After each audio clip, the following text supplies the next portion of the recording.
kadar lemak darah jahat begitu ya, LDL-nya supaya tidak terlalu tinggi, semacam seperti itu. Terus kemudian ya berkaitan dengan ginjal dan limpa, ini biasanya tanaman yang kalau secara farmakologis ya, atau yang mempelajari tentang khasiat obat, bersifat diuretik ya, berkaitan dengan urin. Jadi ada tanaman-tanaman misalnya ada kumis kucing, ada tempuyung, ada akar alang-alang, sereh, ya teh-teh itu juga sifatnya diuretik ya, jadi bikin sering pipis atau buang air kecil seperti itu.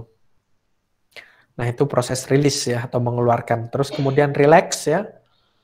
Jadi menempatkan tubuh manusia dalam keadaan yang stabil ya, suhu ya. Jadi ada tanaman herbal yang bisa menurunkan panas demam ya, atau disebut sebagai antipiretik.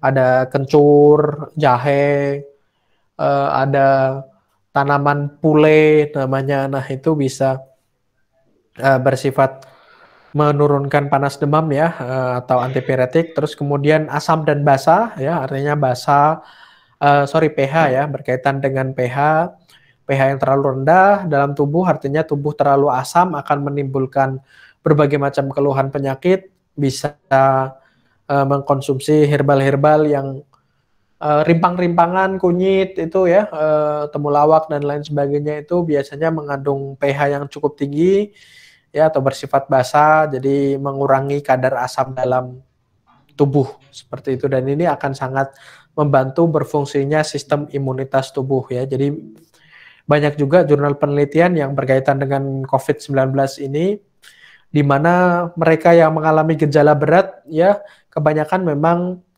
mengalami kondisi di mana pH mereka cukup rendah atau cenderung asam seperti itu. Terus kemudian yang ketiga, regenerasi, mengganti dengan sel-sel baru ya, menggantikan sel-sel yang mati, sel-sel yang rusak ya, dengan mengkonsumsi herbal ini ya, karena kandungan antioksidannya yang tinggi, bisa bertindak sebagai anti penuaan atau anti aging dan mencegah penyakit-penyakit degeneratif.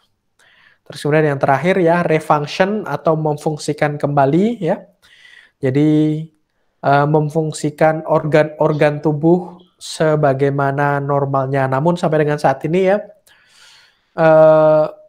untuk yang di Indonesia ya, pemanfaatan herbal sampai spesifik terus kemudian refunction dalam bentuk jurnal ilmiah masih sangat terbatas begitu ya, bahkan sedikit sekali kita jumpai. Misalnya ambil contoh, ya banyak sekali tanaman herbal misalnya kayak semacam kayu manis, ada brotowali, ada pare ya, itu bagus untuk menjaga kadar gula dalam darah. Namun kaitannya dengan